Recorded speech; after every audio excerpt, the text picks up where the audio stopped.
destination is the stars.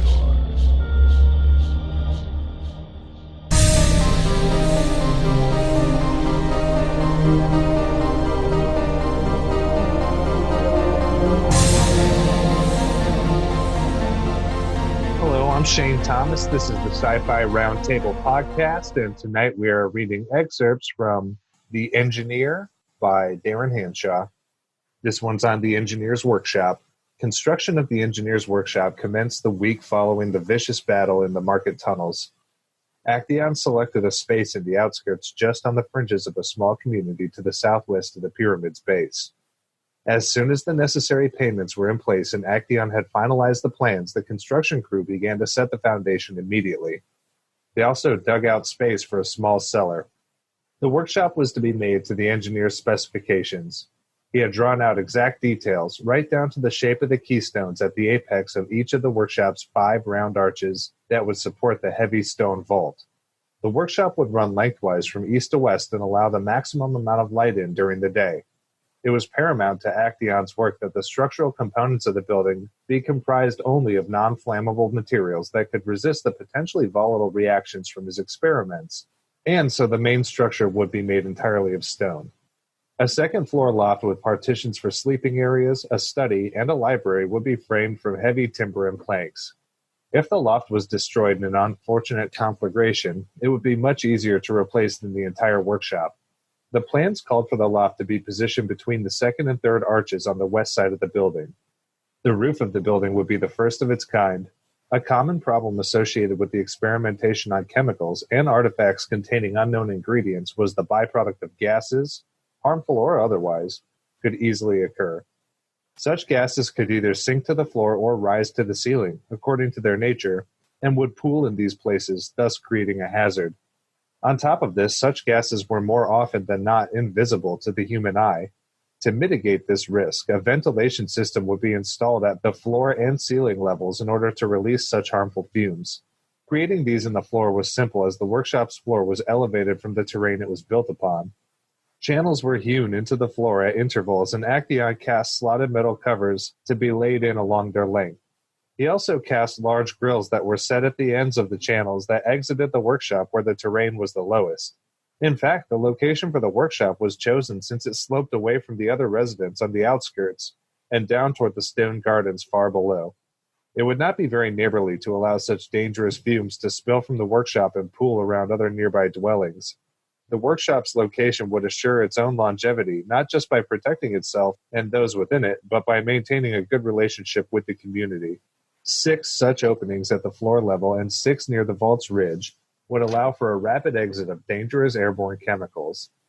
The horizontal slots in the vault needed to be incorporated into the structure of the vault itself, which required the weight to be distributed carefully around the openings so as not to create a weak point in the structure. Since it would be necessary to close these vents to prevent the entry of unwanted pests, bats, rats, and the like, Actaeon designed a system of linkages attached to a crane to open or close the vents as needed. These he broke into 3 sections, the east side, the west side, and the center of the workshop, each with its own crank to control the vents. With the aid of Balin's forge, he was able to cast the various components involved while the construction of the building was underway.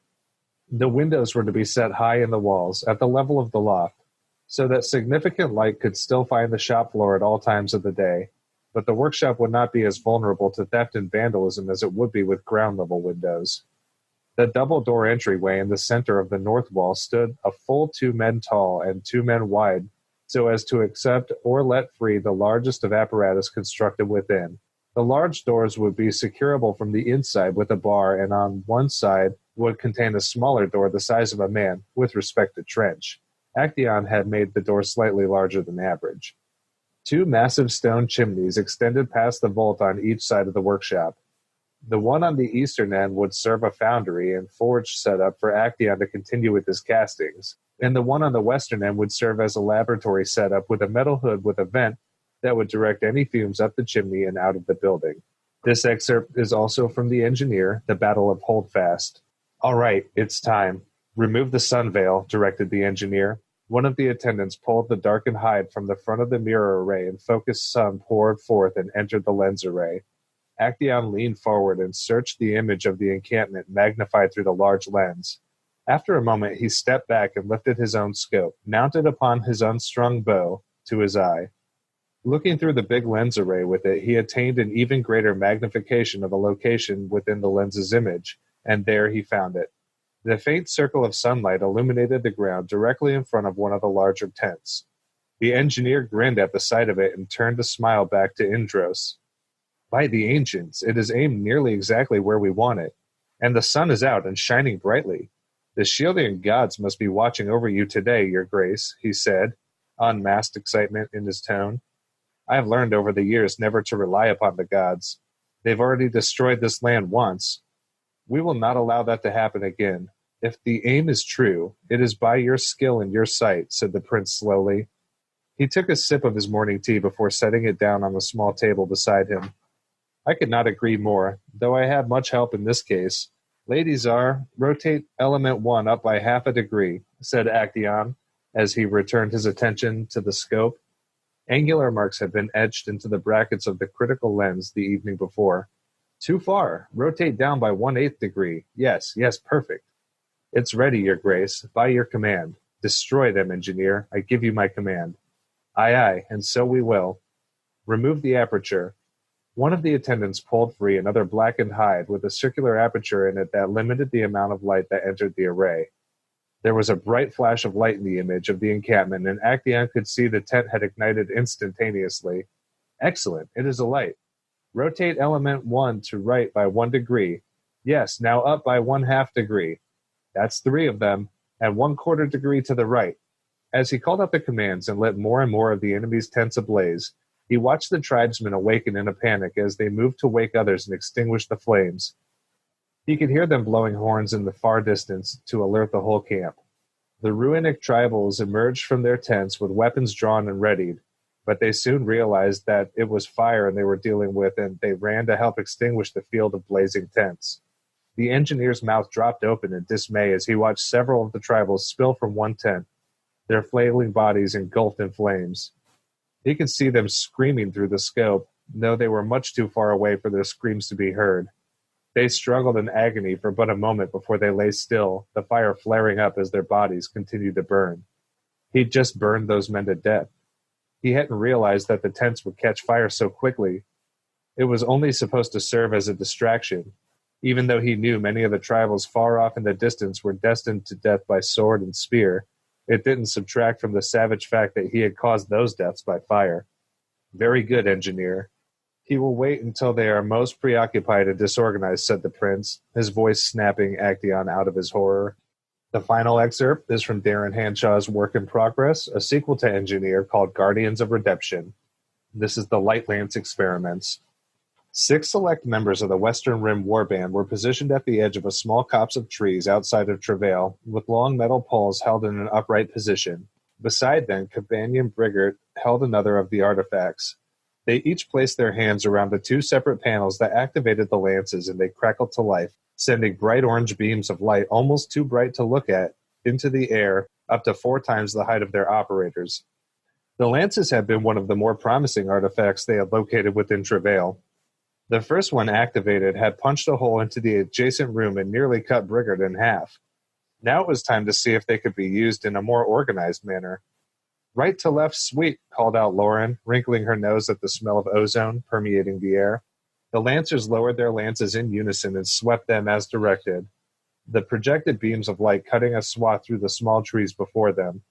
Left to right sweep, she followed up, and the warbanders stepped forward as a unit. Crackling beams of light swept a clean arc that sliced through the thick trunks of several trees in an instant, sending them tumbling down with thuds that shook the ground.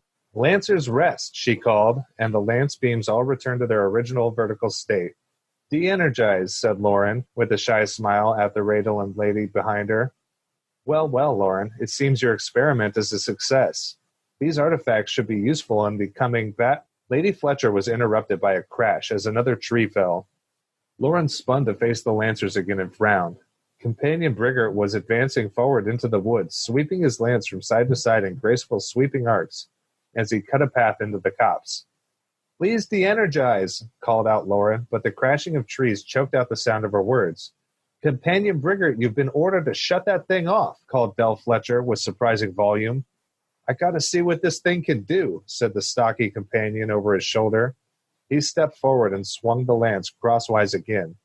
The shockwave from the explosion that followed knocked everyone from their feet and left everyone's ears ringing.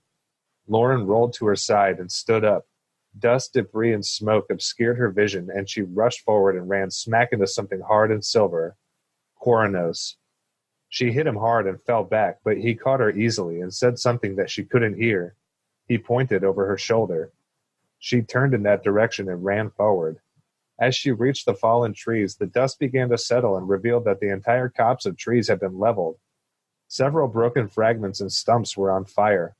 Upon seeing Crater in the center of the disaster, she felt a scream tear through her throat that went unheard. She fell to her knees, her face wet with tears as she sobbed uncontrollably.